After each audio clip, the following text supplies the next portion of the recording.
Assalamualaikum warahmatullahi wabarakatuh.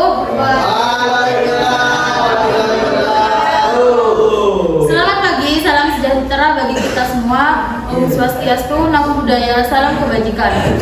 Yang terhormat Bapak Farijal selaku Guru Mapel PP dan Ketua masing-masing tim debat dan anggota tim debat yang berbahagia.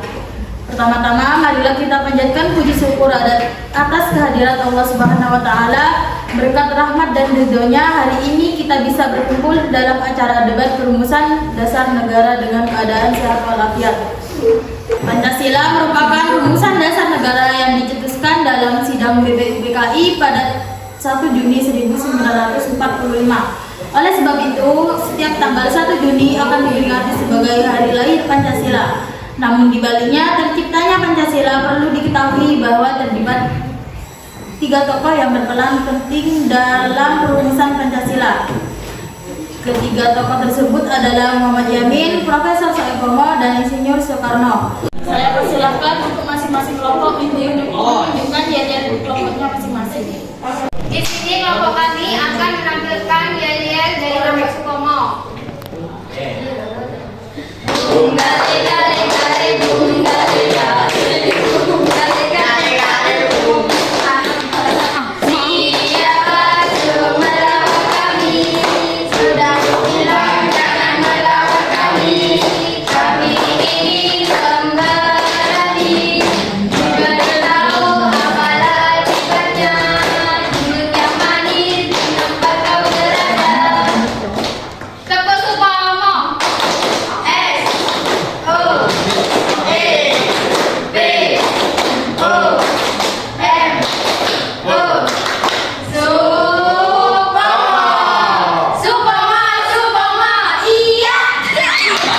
Kami dari kelompok Insinyur Soekarno akan menampilkan yel-yel.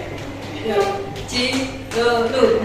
Bila ini melihat kelompok yang paling kompak, lihatlah dulu kelompok Insinyur kasih jos. Bila mana tertuju pada kelompok kami, itulah kami dari kelompok Soekarno. Adalah penampilan yel-yel dari kelompok Muhammad Yamin. Cikini berbahagia, perkenalkan kami dari kelompok 2 Cikampek, Tasikmalaya. Inilah tugas belajar Pancasila, Jakarta ke Jayapura. Persiapan debat rumus Pancasila, Madura sampai Papua. Yamin adalah Papua. GWODGOB. Ucap asik. Kenalkan, nama saya Arif Yowandari. Saya dari tim oposisi. Perkenalkan, nama saya Siti dari tim oposisi. Perkenalkan, nama saya Alfati dari tim oposisi. Perkenalkan, saya Sofia Nurfitasari dari tim oposisi. Perkenalkan, nama saya Jendra Kasimi dari tim oposisi. Perkenalkan, nama saya Devan Walika dari tim oposisi. Ini Ibu Prayogo dari tim oposisi. Saya Andi Abdurrahmanto dari tim oposisi. Saya Firman dari tim oposisi. Selanjutnya diawali dengan penyampaian biografi tokoh dimulai dari tim Sukomo. Sukomo lahir pada 22 Januari 1903 sampai meninggal pada 12 Januari 1958. Adalah seorang tokoh nasional Indonesia yang dikenal sebagai salah satu 7 serangkai, yaitu 7 tokoh yang menjadi penggagas dasar negara Republik Indonesia. Ia merupakan seorang negarawan, ahli hukum, dan politikus yang berperan penting dalam perjuangan kemerdekaan Indonesia. Sukomo lahir di Klaten, Jawa Tengah, dan tumbuh dalam lingkungan keluarga yang berkecukupan. Pendidikan tinggi pertamanya ditempuh di Reket Go Hot School di Batavia, sekarang Fakultas Hukum Universitas Indonesia. Setelah lulus pada tahun 1929, ia melanjutkan pendidikan di Universitas Leiden di Belanda dan meraih gelar dokter pada tahun 1934. Setelah kembali ke Indonesia, Supomo aktif dalam penggerakan nasionalis dan menjadi anggota Prokles Dewan Rakyat yang didirikan oleh pemerintah kolonial Belanda, di mana ia berjuang untuk meraih kemerdekaan Indonesia secara damai. Pada tahun 1936, Supomo menjadi pengacara di Pengadilan Tinggi di Jakarta. Selain itu, Supomo juga aktif dalam kegiatan pendidikan dan peradilan. Ia merupakan salah satu pendiri Universitas Gadjah Mada di Yogyakarta pada tahun 1949 dan menjadi rektornya pada tahun 1950. Pada tahun 1956, Supomo menjadi Hakim Agung pertama Mahkamah Agung Republik Indonesia. Sayangnya, perjalanan karir Supomo yang cemerlang berhenti pada tahun 1956 ketika ia terlibat dalam kasus politik yang dikenal sebagai insiden Polonia. Supomo dituduh terlibat dalam rencana pemberontakan dan kemudian dijatuhi hukuman penjara. Ia meninggal dunia pada tahun 1958 setelah kasusnya diselesaikan. Peran penting Supomo dalam perjuangan kemerdekaan dan pembangunan negara membuat kemerdekaan dihormati dalam sejarah Indonesia. Ia dianggap sebagai sosok yang berjasa dalam menyusun Undang-Undang Dasar 1945 dan membangun sistem hukum serta kemerdekaan Indonesia. Cerita tentang Supomo adalah tentang seorang negarawan dan tokoh nasional yang berjuang untuk kemerdekaan dan pembangunan Indonesia. Supomo lahir di Klaten, Jawa Tengah pada tahun 1903. Sebagai salah satu anak dari keluarga berkecukupan, Supomo memiliki kesempatan untuk mendapatkan pendidikan tinggi. Setelah menyelesaikan studinya di Rechtshoek School di Batavia, Supomo melanjutkan pendidikannya di Universitas Leiden di Belanda, di mana ia meraih gelar doktor pada tahun 1934. Setelah kembali ke Indonesia, Supomo terlibat dalam pergerakan nasionalis dan memainkan peran aktif dalam perjuangan kemerdekaan. Dia adalah salah satu pendiri dan pendatang Piagam Jakarta pada tanggal 12 Juni 1945 yang menyatakan kemerdekaan Indonesia. Supomo juga terlibat dalam penyusunan Undang-Undang Dasar 1945 yang menjadi Konstitusi Dasar Republik Indonesia. Baik, terima kasih atas kesempatannya. Di sini saya akan membacakan latar belakang dari Supomo.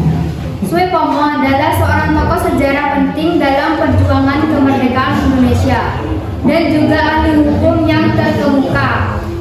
Lahir pada tanggal 25 Januari 1903 di Sukoharjo, Jawa Tengah. Supomo merupakan salah satu tokoh yang sangat berpengaruh dalam perumusan Undang-Undang Dasar Republik Indonesia. Setelah menyelesaikan pendidikan dasarnya, Supomo melanjutkan studinya di Rechtshoek School, Sekolah Hukum Belanda di Batavia, sekarang Jakarta. Setelah lulus, ia mendapatkan gelar Minister in the pada tahun 1929. Supomo kemudian mulai berkarir sebagai pengacara dan menjadi anggota organisasi penggerakan nasionalis. Di awal perjuangan kemerdekaan Indonesia, Supomo terlibat aktif dalam Partai Nasional Indonesia (PNI) dan mendukung pemisahan Nederlands Indië dari Belanda. Supomo juga menjadi salah satu anggota dari Badan Penyelidik Usaha Persiapan Kemerdekaan Indonesia atau BPUPKI yang bertugas merumuskan dasar negara untuk Indonesia yang merdeka. Pada tahun 1945, Supomo menjadi salah satu anggota Panitia 9 yang bertanggung jawab untuk merancang teks konstitusi Indonesia yang pertama, yaitu Undang-Undang Dasar 1945. Supomo memainkan peran penting dalam merumuskan prinsip-prinsip hukum dan nilai-nilai menjadi dasar bagi negara Indonesia. Setelah Indonesia merdeka, Soekarno juga terlibat dalam bidang politik dan mengisi berbagai posisi dalam pemerintah, termasuk sebagai Menteri Hukum dan Perundang-undangan pertama dalam Kabinet Amir Syarifuddin pada tahun 1945. Selain itu, Supomo juga banyak memberikan sumbangsi di bidang pendidikan hukum di Indonesia. Dia akan menjadi Ketua Fakultas Hukum di Universitas Indonesia (UI) pada tahun 1991 dan sering memberikan kuliah-kuliah yang terkenal tentang hukum konstitusi. Supomo meninggal dunia pada tanggal 12 Agustus 1948, meninggalkan warisan yang berharga bagi perjuangan kemerdekaan dan perkembangan hukum di Indonesia. Dia dihormati sebagai salah satu bapak pendiri hukum konstitusi Indonesia dan terus diingat sebagai salah satu tokoh penting dalam sejarah hukum dan politik Indonesia. Supomo menyampaikan juga pada tanggal 31 Mei 1945, bagi Indonesia yang merdeka merupakan negara yang mampu mempersatukan semua golongan dan paham perseorangan serta mempersatukan diri dengan berbagai lapisan masyarakat. Berikut ini usulan dari Supomo.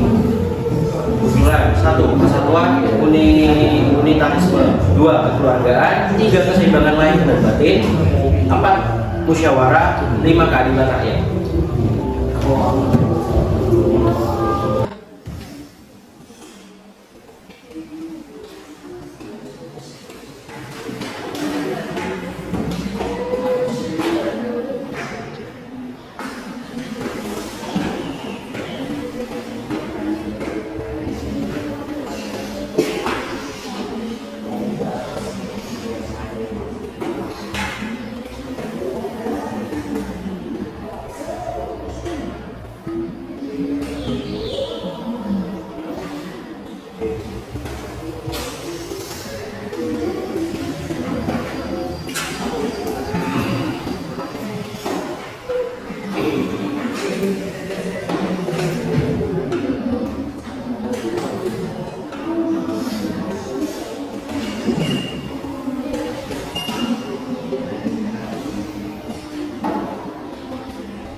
Perkenalkan, saya Fahri Putra Firmansyah dari kelompok Insinyur Soekarno.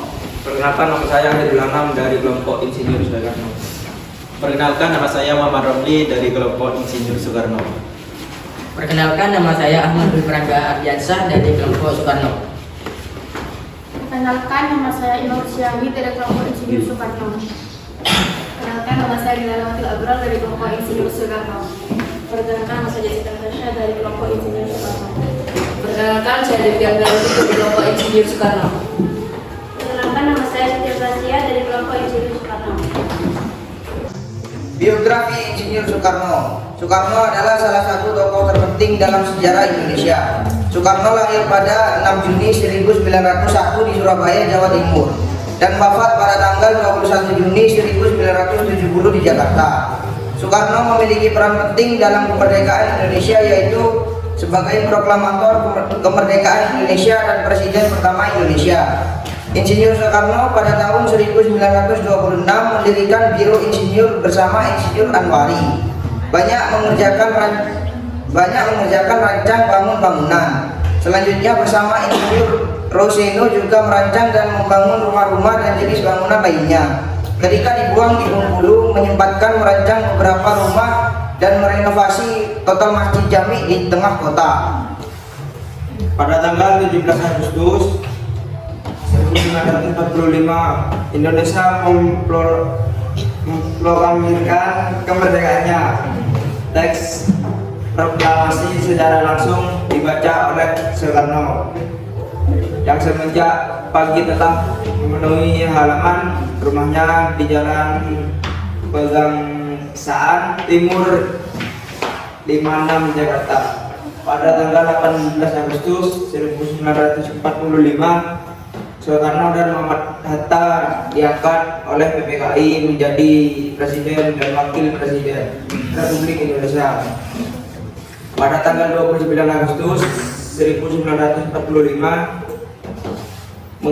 pengangkat Presiden Soekarno dan Wakil Presiden Muhammad Hatta dilakukan oleh KNIP.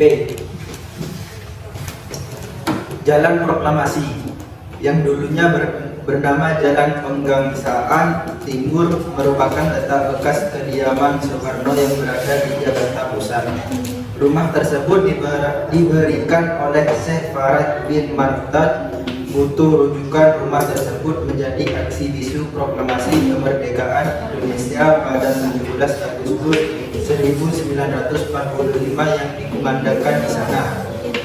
Kediaman Bung Karno yang dijadikan tempat pembacaan naskah proklamasi kemerdekaan pun sudah tidak ada lagi dan digantikan dengan kehadiran buku proklamasi dengan patung Soekarno-Hatta yang menggambarkan suasana pembacaan teks proklamasi pada tahun 1945 dahulu. Soekarno menciptakan lagu bersukaria yang muncul dalam album Mari Bersukaria dengan Irama Alesa pada tahun 1965. Lagu ini dibawakan oleh Rita Zahara, Bim Slamet, Titi Puspa, dan Nia Lesmana. Insinyur Soekarno adalah seorang sosok pahlawan yang sejati. Dia tidak hanya diakui berjasa bagi bangsanya sendiri, tapi juga memberikan pengabdiannya untuk kedamaian di dunia. Semua sepakat bahwa Insinyur Soekarno adalah seorang manusia yang tidak biasa yang belum tentu dilahirkan kembali dalam waktu 1 abad. Insinyur Soekarno adalah bapak bangsa yang tidak akan tergantikan.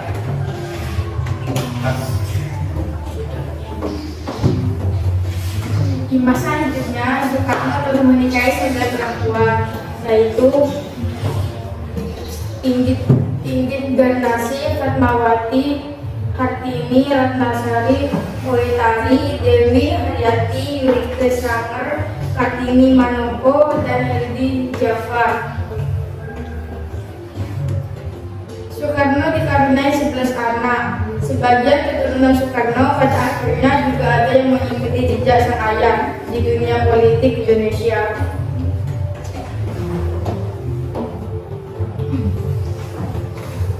Yakni putrinya yang bernama Megawati Soekarno Putri yang pernah menjabat sebagai Presiden kelima RI, Fatmawati Soekarno Putri dan Sukmawati Soekarno Putri.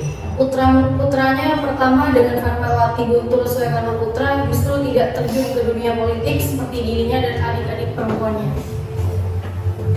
Berbicara soal biografi Sri Soekarno tidak lengkap rasanya jika tidak membahas kiprahnya di dunia politik yang sangat luar biasa. Insinyur Soekarno bahkan sudah terjun ke dunia politik sejak usianya masih sangat muda, lagi pada tahun 1915 saat menjadi anggota Jumpa Cabang Surabaya. Kebanyakan organisasi di Indonesia menurut Soekarno masihlah Jawa sentris yang hanya memikirkan kebudayaannya saja. Kiprah Soekarno menjadi presiden tidak hanya mencakup nasional saja, melainkan di dunia internasional. Soekarno cukup vokal mengungkapkan pemikirannya. Soekarno diketahui begitu menyoroti isu kemerdekaan tiap bangsa di dunia.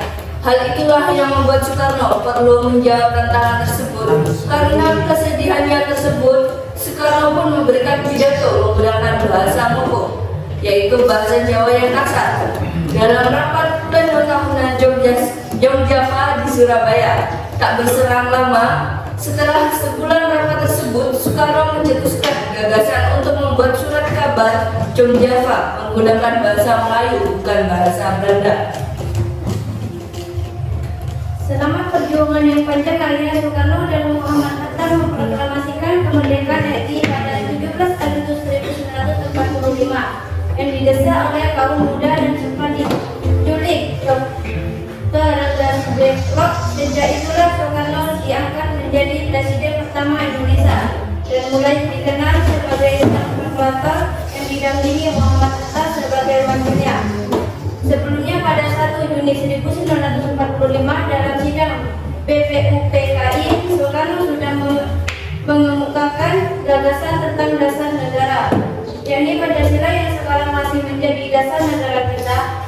Setelah berhasil merumuskan Pancasila, Soekarno berupaya menyatukan Nusantara menjadi negara kesatuan Republik Indonesia.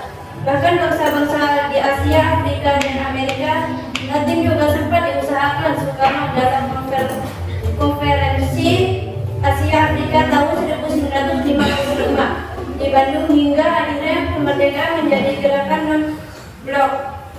Berkat jasa Soekarno lah banyak negara kawasan Asia Afrika yang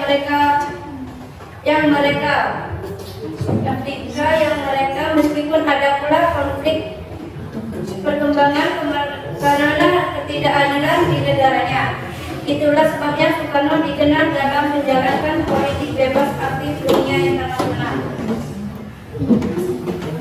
Atas kejayaan perjuangannya untuk Indonesia, Insinyur Soekarno juga mengalami masa jatuh dalam politiknya setelah Wakil Presiden Muhammad Hatta akhirnya memutuskan untuk mengundurkan diri dan memisahkan diri dari Soekarno tahun 1956. Selain itu, banyak pula pemberontakan separatis yang terjadi di beberapa daerah di Indonesia. Berdasarkan catatan sejarah, puncak pemberontakan tersebut adalah saat terjadinya pemberontakan yang dikenal dengan Y30S PKI yang meluluh lantarkan masyarakat Indonesia saat itu. Sekian, terima kasih. Rumusan dasar negara dari Soekarno. Soekarno juga menyampaikan terkait rumusan 5 dasar negara pada 1 Juni 1945. Rumusan yang diajukan oleh Soekarno tersebut adalah sebagai berikut. 1. Kebangsaan Indonesia atau nasionalisme. 2. Internasionalisme atau perikemanusiaan. 3. Mufakat atau demokrasi. 4. 4. Kesejahteraan sosial. 5. Ketuhanan Yang Maha Esa.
Perkenalkan, saya Mulia dari kelompok Muhammad Yamin. Saya Khalifah Hikmah dari kelompok Muhammad Yamin. Saya Iram Maya dari kelompok Muhammad Yamin. Saya Sosial Dianapa dari kelompok Muhammad Yamin. Perkenalkan, nama saya Dian dari kelompok Muhammad Yamin. Saya Jadi Alani dari kelompok Muhammad Yamin. Saya Aditya Ramadan Iji, saya kelompok dari Muhammad Yamin. Saya dari kelompok Muhammad Yamin. Saya Mas Zawi dari kelompok Muhammad Yamin. saya Rahman Nugarandi dari Kampung Muhammad Yamin. Kami akan menyampaikan latar belakang tentang Muhammad Yamin. Muhammad Yamin dilahirkan di Talawi, Sawah Lunto pada 24 Agustus 1903. Ia merupakan putra dari pasangan Usman Baginda Khatib dan Siti Saadah yang masing-masing berasal dari Sawah Lunto dan Padang Panjang. Ayahnya memiliki 16 anak dari 5 istri yang hampir keseluruhannya telah menjadi intelektual yang berpengaruh. Saudara-saudara Yamin antara lain Muhammad Yaman, seorang pendidik, Jamaluddin Adinegoro, seorang wartawan terkemuka, dan Ramana Usman, pelopor Korps Diplomatik Indonesia. Selain itu, sepupunya Muhammad Amir juga merupakan tokoh pergerakan kemerdekaan Indonesia. Yamin mendapatkan pendidikan dasarnya di Hollands Inland School, Palembang, kemudian melanjutkan ke Algemeen Middelburg School, Yogyakarta. IAIN Yogyakarta, ia mulai mempelajari sejarah, purbakala, dan berbagai bahasa seperti Yunani, Latin, dan Kain. Namun setelah tamat, niat untuk melanjutkan pendidikan di London, Belanda harus diurungkannya karena ayahnya meninggal dunia. Ia kemudian menjalani kuliah di School di Batavia, Sekolah Tinggi Hukum di Jakarta, dan kelak menjadi Fakultas Hukum Universitas Indonesia, dan berhasil memperoleh gelar Master in the Immigration Sarjana Hukum pada tahun 1932. Pada tahun 1937, Muhammad Yamin menikah dengan Siti Sundari, putri seorang bangsawan dari Kadilang, Demak, Jawa Tengah. Mereka dikaruniai satu orang putra, Dahrahadian Sinawangsi Yamin. Pada tahun 1969, ia melangsungkan pernikahan dengan Gusti Raden Ayu Retno Satruti, putri tertua dari Mangkunegara. Yamin adalah anggota Panitia 9 yang bertugas mulai merancang undang-undang dasar. Panitia ini menghasilkan pembukaan yang memuat intisari pidato Soekarno Budi. Yamin yang banyak kerja dalam menghasilkan rancangan ini menyebutnya Piagam Jakarta. Ketika BPUPK bertemu untuk sidang kedua mulai 10 Juli, sebuah komite yang terdiri dari 19 anggota dengan Sutomo memainkan peran utama menghasilkan rancangan konstitusi selama 3 hari. Yamin kecewa karena tidak ditunjuk dengan dalam komite ini dan menolak untuk menerima pengangkatannya di komite lain yang membahas masalah keuangan. Ketika rancangan undang-undang itu di-voting pada 16 Juli, Yamin mengkritiknya dan menjadi satu-satunya anggota BPUPK yang tidak langsung menerimanya. Yamin kemudian mengklaim bahwa ia telah menghasilkan rancangan undang-undang yang sangat mirip dengan versi Soekarno, tetapi tidak ada bukti untuk ini. Dan Hatta secara khusus membantah bahwa Yamin telah menyerahkan dokumen semacam itu kepada BPUPK. Muhammad Yamin termasuk salah satu pakar hukum dan juga merupakan penyair terkemuka angkatan Ujangan Baru. Ia banyak menghasilkan karya tulis pada dekade 1920 yang sebagian dari karyanya menggunakan bahasa Melayu. Karya-karya tertulis Muhammad Yamin diterbitkan dalam jurnal Dong Sumatera. Ia juga merupakan salah satu pelopor puisi modern. Muhammad Yamin banyak menulis buku sejarah dan sastra yang cukup dikenal, yaitu Gajah Mada 1945, Sejarah Peperangan di Ponorogo dan Malaka 1945, Tanah Air 1922, Indonesia Jumpa Darah 1928, King Arab dan King Dedes 1934, Revolusi Amerika 1951. Karir Muhammad Yamin dalam dunia politik dimulai ketika ia diangkat sebagai Ketua Jom Sumatera Pon pada tahun 1926 sampai 1928. Setelah itu pada tahun 1931 ia bergabung ke Partai Indonesia, tetapi partai tersebut dibubarkan. Karir politiknya berlanjut ketika Muhammad Yamin mendirikan Partai Gerakan Rakyat Indonesia bersama Adam Malik, Wiliko, dan Amin Syarifuddin. Sebagai sederhana gaya posisi suami dari Siti yang banyak menggunakan hadiran kata beriman. Tak hanya itu, dia pun disebut sebagai orang pertama yang menggunakan untuk penelitian pada tahun 1901. Sekaligus pelapor angkatan juga baru yang berdiri pada tahun 1930.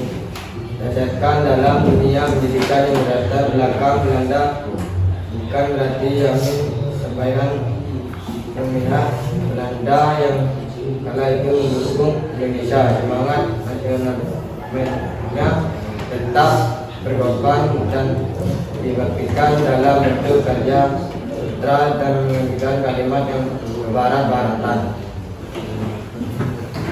Muhammad Yamin juga merupakan anggota BPU PKI dan anggota Panitia 9 di mana akhirnya berhasil merumuskan Piagam Jakarta. Piagam Jakarta ini merupakan cikal bakal dan merupakan dasar dari terbentuknya UUD 1945 dan Pancasila. Tercatat Muhammad Yamin juga pernah diangkat sebagai anggota Komite Nasional Indonesia Pusat (KNID).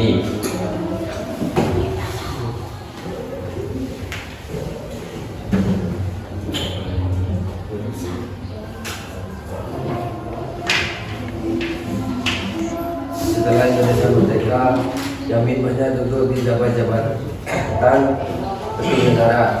Di antaranya adalah menjadi anggota DPR sejak tahun 1950, materi kehakiman 1951 sampai 1952, materi pengajaran, pendidikan dan kebudayaan 1953 sampai 1955, materi urusan sosial dan budaya 1959 sampai 1960, Ketua Dewan Perancang Nasional 1962 dan Ketua Dewan Penguasa IKPN antara 1961 sampai 1962. Muhammad Yamin dilahirkan di Talawi, Sawalunto pada 24 Agustus 1903. Ia merupakan putra dari pasangan Usman Baginda Khatib dan istri Sada yang masing-masing berasal dari Sawalunto dan Farida Panjang. Ayahnya memiliki 16 anak dari 5 istri yang hampir keseluruhannya telah menjadi intelektual yang berpengaruh. Saudara-saudara Yamin antara lain Muhammad Yaman, seorang pendidik, Jamaluddin Adinegoro, seorang wartawan terkemuka, dan Ramana Usman, pelopor korps diplomatik Indonesia. Selain itu, sepupunya Muhammad Amir juga merupakan tokoh pergerakan kemerdekaan Indonesia. Yamin mendapatkan pendidikan dasarnya di Bantan Inland School, Palembang, kemudian melanjutkan ke Heidelberg School Yogyakarta di AFS Yogyakarta. Ia mulai mempelajari sejarah purbakala dan berbagai bahasa seperti Yunani, Latin, dan Kei. Namun setelah tamat, niat untuk melanjutkan pendidikan ke Leiden, Belanda harus diurungkannya karena ayahnya meninggal dunia. Ia kemudian menjalani kuliah di Red School de Batavia, sekolah tinggi hukum di Jakarta, yang kelak menjadi Fakultas Hukum Universitas Indonesia, dan berhasil memperoleh gelar Magister Sarjana Hukum pada tahun 1932. Muhammad Yamin menikah dengan Yeti Sutari Putri, seorang bangsawan dari Andilangkung, Jawa Tengah. Dulu mereka dilengkung satu seorang putra doang menemukan Rina Yasi Yamin pada tahun 1969. Ia melangsungkan pernikahan dengan istri Raden Ayu Retno Putri tertua dari Makunagara. Muhammad Yamin adalah anggota Panitia 9 yang bertugas mulai merancang Undang-Undang Dasar. Panitia ini menghasilkan pembukaan yang memuat intisari pidato Soekarno 1 Juni. Yamin yang banyak bekerja dalam menghasilkan rancangan ini menyebutnya Piagam Jakarta. Ketika PPUPK bertemu untuk sidang kedua mulai 10 Juli, sebuah komite yang terdiri dari 19 anggota dengan Sukomo memainkan peran utama, menghasilkan rancangan konstitusi selama 3 hari. Yamin kecewa karena tidak ditunjuk dalam komite ini dan menolak untuk menerima pengangkatannya di komite lain yang membahas masalah keuangan. Ketika rancangan undang-undang itu di voting pada 16 Juli, Yamin mengkritiknya dan menjadi satu-satunya anggota BPUPK yang tidak langsung menerimanya.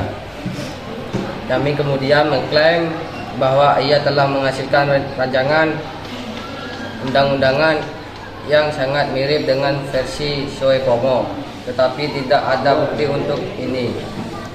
Dan Hatta secara khusus membantah bahwa Yamin telah menyerahkan dokumen semacam itu kepada BPUPK. Yamin meninggal di Jakarta pada 17 Oktober 1962. Sebagai pencetus ide-ide penting, Yamin mendominasi sejarah politik dan budaya Indonesia modern. Ide-idenya berkontribusi pada kebangkitan politik dan gelora kebanggaan nasional di Indonesia. Pada tahun 1973, ia ditetapkan sebagai pahlawan nasional Indonesia. Bentuk perjuangan Profesor Muhammad Yamin merupakan pahlawan yang memperjuangkan persatuan dan kesatuan pemuda melalui Sumpah Pemuda tanggal 28 Oktober 1928. Beliau adalah seorang sastra. Bentuk perjuangan Profesor Muhammad Yamin mendirikan Jong Sumateraan BON yang termasuk organisasi pemuda awal pergerakan nasional. Ikut mendirikan PPI, yaitu perkumpulan mahasiswa yang bertujuan mencapai Indonesia merdeka. Ikut mengemukakan pendapat tentang dasar negara. Persilahkan untuk masing-masing kelompok menyampaikan rumusan Pancasila. Kami menyampaikan usulan secara tertulis dan lisan. Usulan itu disampaikan pada tanggal 29 Mei tahun 1945. Berikut ini rumusan Pancasila dari Muhammad Yamin. Usulan lisan: 1. Perikebangsaan, 2. Perikemanusiaan, 3. Periketuhanan, 4. Perikerakyatan, 5. Kesejahteraan rakyat. Usulan tertulis: 1. Ketuhanan yang Maha Esa, 2. Kebangsaan Persatuan Indonesia, 3. Kemanusiaan yang adil dan beradab, 4. Kerakyatan yang dipimpin oleh hikmat kebijaksanaan dalam permusyawaratan perwakilan, 5. Keadilan sosial bagi seluruh rakyat Indonesia. Saya tidak setuju karena pendapat Yamin cenderung lebih fokus pada aspek hukum dan sejarah dalam pemandangan terhadap Pancasila. Dengan demikian, aspek-aspek sosial dan politik mungkin tidak cukup dijelaskan secara rinci dan pandangannya.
Baik, terima kasih kepada tim Muhammad Yamin. Untuk selanjutnya, saya silakan untuk tim lawan memberikan argumentasi terkait pendapat yang sudah disampaikan. Saya di sini ingin menyanggah kritikan dari Junio atas usulan perumusan Pancasila dari Muhammad Yamin. Di sini usulan perumusan Pancasila dari Muhammad Yamin ialah saya setuju karena kelebihannya ialah pemikiran hukum yang mendalam. Kelebihan terbesar dari pandangan Muhammad Yamin adalah pemikiran hukum yang mendalam. Sebagai seorang ahli hukum terkenal, sumbangsihnya dalam hal perlindungan hukum dan keadilan dapat membantu mendorong penyelenggaraan negara yang berdasarkan nilai-nilai Pancasila. Dan juga dalam hal perspektif perjuangan kemerdekaan, Muhammad Yamin adalah salah satu pahlawan kemerdekaan Indonesia yang dan memiliki pengalaman langsung dalam perjuangan melawan penjajah Belanda. Perspektif ini dapat membawa sudut pandang yang kuat dalam merumuskan Pancasila sebagai landasan negara yang menggambarkan perjuangan serta aspirasi kemerdekaan bangsa. Dan juga dalam hal penghargaan dalam sejarah, kontribusi Muhammad Yamin dalam pengembangan nasionalisme dan pergerakan kemerdekaan telah dihargai dalam sejarah Indonesia. Pemikiran dan upayanya untuk mencapai kesatuan dan keadilan menginspirasi generasi muda dan mendapatkan pengakuan di tingkat nasional. Penting untuk diingat bahwa pandangan dan pemikiran Muhammad Yamin terkait perumusan Pancasila dapat dilihat sebagai kontribusi personalnya dalam konteks sejarah dan politik. Sebagai salah satu tokoh penting dalam perjuangan kemerdekaan, pandangannya dapat memberikan wawasan yang berharga, namun tetap diperlukan melakukan dialog dan diskusi lebih lanjut untuk merumuskan Pancasila yang dapat mencerminkan kepentingan dan aspirasi seluruh rakyat Indonesia. Saya juga tidak setuju dengan usulannya kelompok Muhyamin, karena sebagian dari kritikus juga dapat berpendapat bahwa usulannya cenderung bersifat otoriter atau sentralisasi kekuasaan. Usul-usulannya seringkali menekankan kekuatan negara yang besar dan sentral dalam mengatasi masalah sosial dan politik, dengan penekanan yang kurang pada partisipasi masyarakat sipil.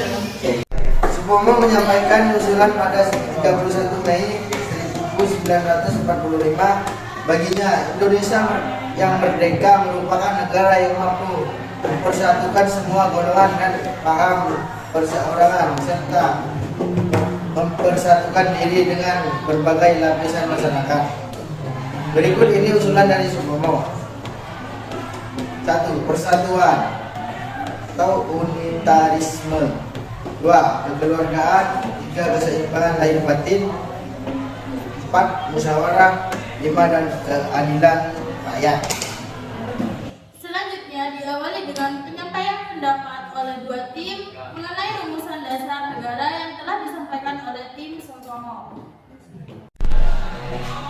Saya tidak setuju dengan usulan Pancasila yang disampaikan oleh kelompok Supomo, karena menurut saya usulan tersebut terlalu monoton pada kesatuan negara. Padahal di Indonesia mayoritas adalah agama Islam, maka dari itu perlu adanya toleransi yang lebih.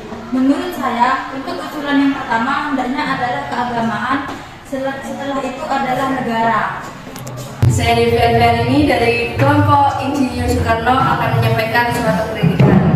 Saya setuju dengan atas usulan perumusan Pancasila oleh Supomo karena memberikan suatu kerangka kerja yang sederhana dan luas yang dapat beradaptasi dengan perubahan zaman dan kebutuhan masyarakat.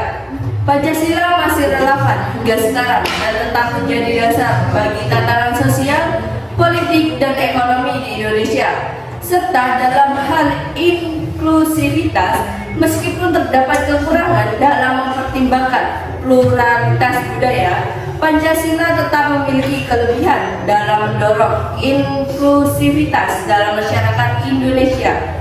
Pancasila menyatukan berbagai kelompok masyarakat dengan nilai-nilai dasar yang diakui dan dihormati bersama. Ini membantu memperkuat persatuan dan kesatuan negara. Dan juga dalam hal menghormati hak asasi manusia, Pancasila menghormati hak asasi manusia sebagai salah satu nilai dasar. Ini mencerminkan komitmen Indonesia terhadap prinsip-prinsip universal tentang harkat dan martabat manusia, keadilan, kebebasan, dan kesetaraan.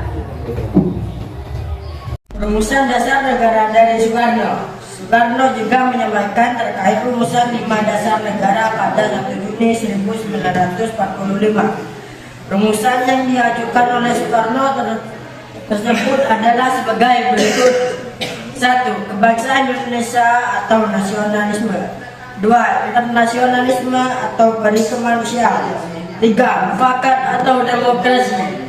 4. Kesejahteraan sosial. 5. Ketuhanan yang Maha Esa.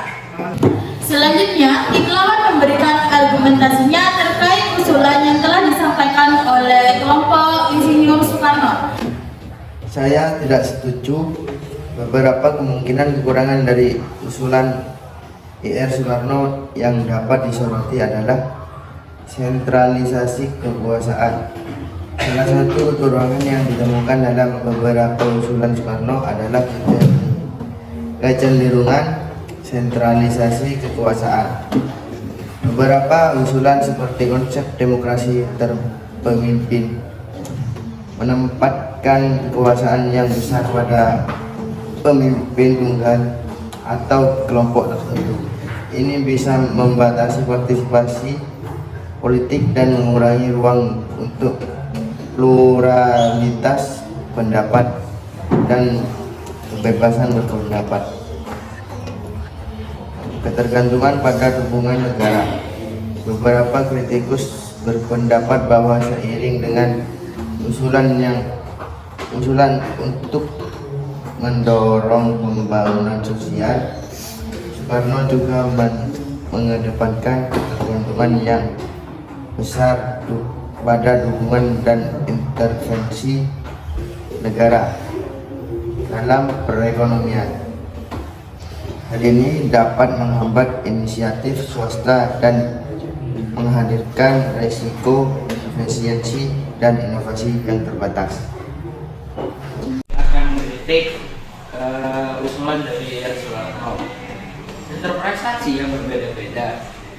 Satu kekurangan yang muncul dari rumusan terhadap nilai-nilai itu sendiri dapat berbeda-beda. Seiring berjalannya waktu, berbagai interpretasi yang berbeda-beda tentang bagaimana nilai-nilai Pancasila harus dijalankan dan diterapkan.